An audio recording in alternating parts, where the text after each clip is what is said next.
નમસ્કાર દર્શક મિત્રો, કિસાન સમાચાર ચેનલમાં તમારું સ્વાગત છે।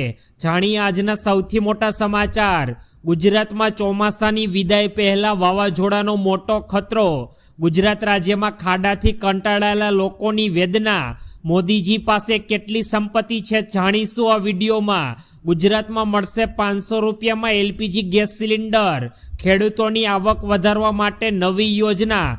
દરેક વ્યક્તિઓ ખાસ બચીને રહેજો, તમારા પણ પૈસા લૂંટાશે। દિવાળી પહેલા પેટ્રોલ ડીઝલ થશે સસ્તું। ખેડૂતોને 25,000 રૂપિયાની સહાય। 22 તારીખથી આટલું ધ્યાન રાખજો મિત્રો। નવરાત્રીને લઈને પોલીસનું મોટું જાહેરનામું।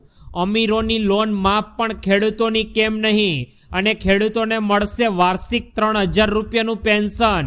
આ તમામ નાના મોટા સમાચાર જાણીએ તે પહેલા મિત્રો, કિસાન સમાચાર ચેનલમાં જો તમે નવા છો તો ચેનલને સબસ્ક્રાઇબ કરીને વિડીયો લાઈક કરવાનું ચૂકતા નહીં।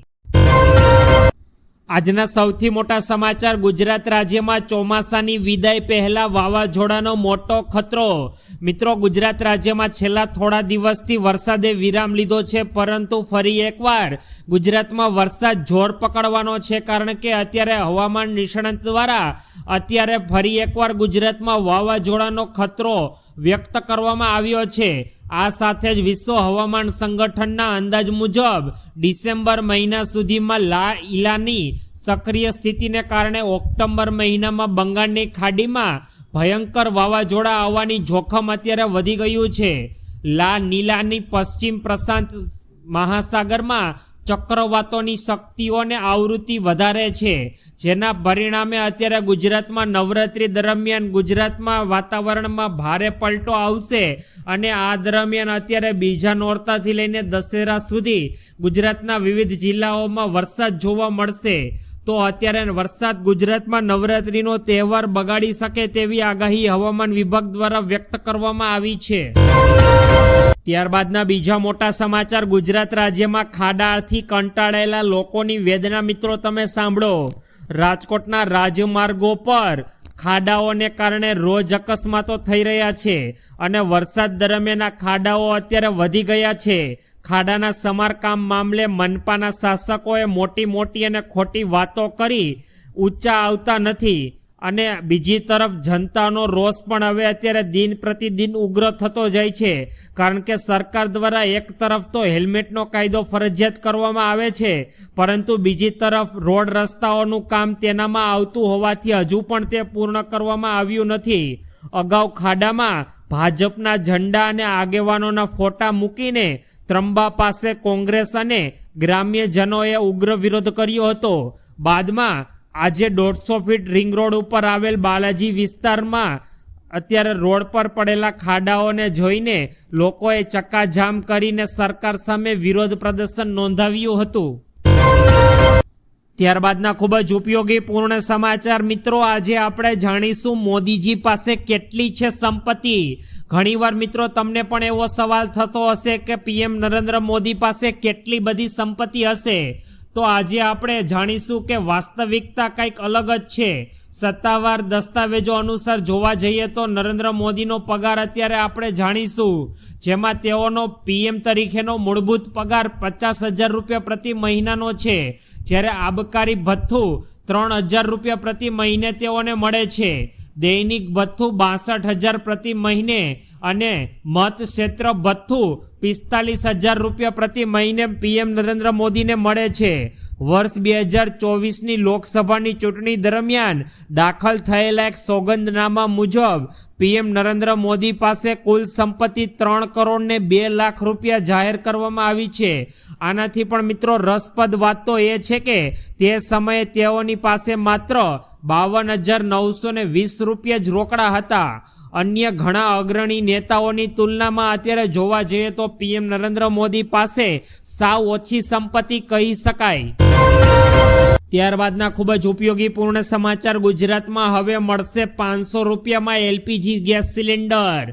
ગુજરાત વિધાનસભામાં કોંગ્રેસના નેતા અમિત ચાવડાએ કહ્યું કે ગુજરાતમાં 30 વર્ષથી ભાજપની સરકારનું શાસન છે, અને ભાજપ દ્વારા જ અત્યારે ગુજરાતમાં તમામ નિર્ણયો લેવામાં આવે છે।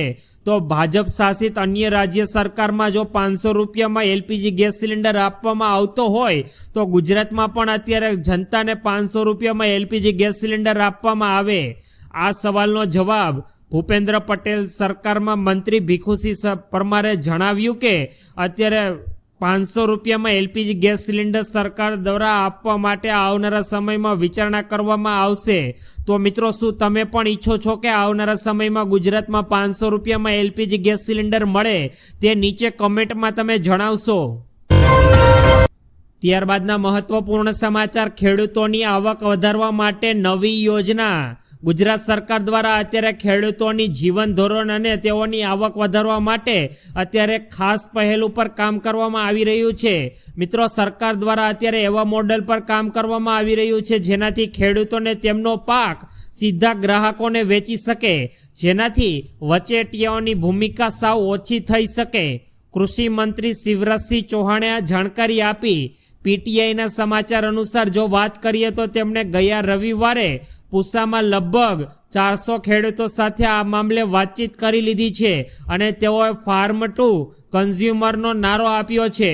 કેન્દ્ર મંત્રીએ એક સત્તાવાર નિવેદનમાં જણાવ્યું કે ફાર્મ ટુ કન્ઝ્યુમર મોડેલને ખેડૂતો માટે મહત્તમ નફો મેળવવા માટે મદદ કરશે અને જો આવનારા દિવસોમાં ખેડૂતો સીધા જ ગ્રાહકોને વેચતા થઈ જશે તો આવનારા સમયમાં વેપારીઓ અને વચેટિયાઓની ભૂમિકા ઓછી થઈ જશે અને ખેડૂતોનો લાભ બમણો થઈ જશે. ત્યારબાદના મોટા સમાચાર, મિત્રો, દરેક વ્યક્તિ બચીને રહેજો, તમારા પણ પૈસા લૂંટાઈ શકે છે. અત્યારે સ્કેમર્સ હવે પીએમ આવાસ યોજના અને પીએમ કિસાન યોજનાના નામે લોકોને નવા રજીસ્ટ્રેશન કરવા માટે તેઓને પોતાની ચાલમાં ફસાવતા હોય છે. આ એક નવી યુક્તિ અત્યારે બજારમાં શરૂ થઈ છે. આ યુક્તિ અનુસાર સ્કેમર્સ ગુજરાત સહિત વિવિધ રાજ્યોના લોકોને આ યોજનાના નામે બલ્કમાં એપીકે એટલે કે એન્ડ્રોઈડ પેક કિટ ફાઇલો મોકલી રહ્યા છે. તેના પર ક્લિક કરવાથી તે મોબાઈલ ફોનમાં ડાઉનલોડ થઈ જાય છે, જેનાથી મોબાઈલના વોટ્સઅપ, ગેલેરી અને અન્ય સોશિયલ મીડિયા એકાઉન્ટ અત્યારે હેક થઈ જાય છે.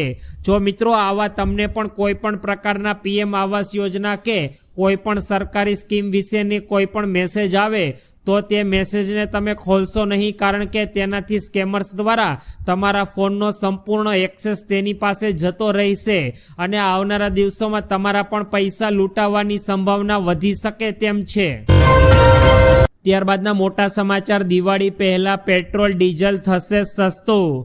સરકાર દ્વારા અત્યારે દિવાળી પહેલા લોકોને મોટી ગિફ્ટ આપવા જઈ રહી છે અને સરકાર દ્વારા 22 તારીખે જીએસટીના દરોમાં મોટો ફેરફાર કરવામાં આવી રહ્યો છે, જેનાથી સામાન્ય ઘર વપરાશની ચીજ વસ્તુઓના ભાવમાં જબરદસ્ત ઘટાડો થવાનો છે. જીએસટી બેઠક કરવામાં આવી હતી, પરંતુ લાંબા સમયથી ચાલી રહેતી આવતી માંગણીને ફરી એકવાર અત્યારે અવગણના કરવામાં આવી છે. અમે વાત કરી રહ્યા છીએ પેટ્રોલ ડીઝલ વિશે, જેના માટે જીએસટીના દાયરામાં લાવવા માટે સમયથી માંગ કરવામાં આવી રહી છે, પરંતુ આ વખતે ફરીથી તેલ જીએસટીના દાયરામાંથી બહાર રહ્યું છે. સરકારે પેટ્રોલ અને ડીઝલને જીએસટીના દાયરામાં કેમ નથી લાવી રહી તે વિશે અત્યારે લોકો સવાલ કરી રહ્યા છે. સરકાર અત્યારે જો પેટ્રોલ અને ડીઝલને જીએસટીના દાયરામાં લઈ આવે તો લોકોને પેટ્રોલ પર 15 રૂપિયાથી લઈને 20 રૂપિયા સુધીનો ફાયદો થઈ શકે તેમ છે. ત્યારબાદના મોટા સમાચાર, ખેડૂતોને સીધી 25,000 રૂપિયા સુધીની સહાય.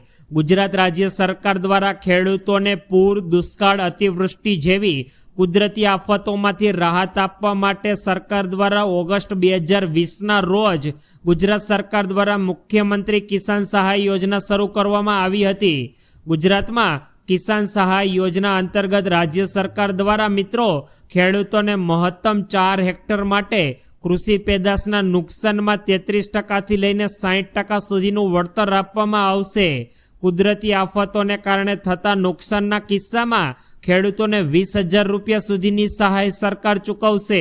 જ્યારે 60% કરતાં વધારે નુકસાન થયું હોય તો વધુમાં વધુ 4 હેક્ટર માટે સરકાર દ્વારા 25,000 રૂપિયા એટલે કે 1 લાખ રૂપિયા સુધીની સહાયની ચૂકવણી સરકાર દ્વારા ખેડૂતોને તેમના સીધા બેંક એકાઉન્ટમાં ચૂકવવામાં આવશે. ત્યારબાદના અગત્યપૂર્ણ સમાચાર મિત્રો, તમારે પણ 22 તારીખથી આટલું ધ્યાન રાખવું જોશે. સરકાર દ્વારા અત્યારે લોકોને દિવાળીની મોટી ગિફ્ટ આપવા સરકારે જીએસટી દાયરામાં મોટા ફેરફારો કર્યા છે. જીએસટીમાં ઘટાડા બાદ સરકારે અત્યારે મિત્રો વધુ એક મોટો નિર્ણય લીધો છે. 22 સપ્ટેમ્બરથી આ કામ તમારે જરૂરથી કરવું પડશે અને સરકારે સંપૂર્ણપણે ખાતરી કરવા માંગે છે કે જનતાને કોઈ પણ સંજોગોમાં નવા જીએસટી દરોનો લાભ મળવો જોઈએ. 22 સપ્ટેમ્બરથી અત્યારે મિત્રો તમારી ઘર વપરાશની તેલ, શેમ્પૂ, સાબુથી લઈને દવાઓ જેવી રોજિંદી ઉપયોગી ચીજવસ્તુઓના વેચાતા દુકાનદારોને દુકાનની બહાર તે બધી વસ્તુઓના નવા ભાવ દર્શાવવા પડશે, જેનાથી જીએસટી દરોમાં ફેરફાર કરવામાં આવ્યો છે. સરકાર દ્વારા મિત્રો અત્યારે લોકોને પણ મોટી છૂટ આપી દેવામાં આવી છે. જો સરકાર દ્વારા આપેલી છૂટ અત્યારે સામાન્ય વ્યક્તિઓ સુધી નહીં પહોંચે તો સરકાર દ્વારા તે વ્યક્તિને દંડ કરવામાં આવી શકે તેમ છે. ત્યારબાદના વધુ એક મોટા સમાચાર, નવરાત્રિને લઈને પોલીસનું જાહેરનામું બહાર આવ્યું. મિત્રો, આવનારા દિવસોમાં અત્યારે ગુજરાતમાં નવરાત્રિનો તહેવાર શરૂ થવા જઈ રહ્યો છે. ગઈકાલે અમદાવાદ શહેરમાં પોલીસ કમિશનર GS મલિક દ્વારા જણાવવામાં આવ્યું કે પોલીસે નવરાત્રિની તૈયારીઓ શરૂ કરી દીધી છે. તમામ વ્યક્તિઓ તૈયાર થઈ જજો. નવરાત્રિમાં પોલીસ સતત પેટ્રોલિંગ કરશે અને નવરાત્રિ સમયે ટીમ પણ પેટ્રોલિંગ કરશે. લોકો કાયદામાં રહીને નવરાત્રિ ઉજવે તેવી અપીલ કરવામાં આવી. નોટિફિકેશન પ્રમાણે નવરાત્રિમાં ગરબા શરૂ થવાનો સમય 8 વાગ્યાથી લઈને 12 વાગ્યા સુધીનો રહેશે. કોઈ પણ દુર્ઘટના થાય તો PCRનું વાહન કોઈને પણ હદથી નડે નહીં.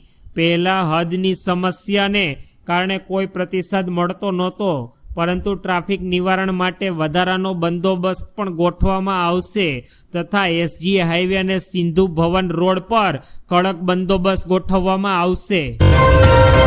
ત્યારબાદના અગત્યપૂર્ણ સમાચાર, અમીરોની લોન માફ પણ ખેડૂતોની કેમ નહીં? ખેડૂતોની હાલત બગડી રહી છે. કોર્પોરેટર લોન માફ કરવામાં આવે તેવી અત્યારે માંગણી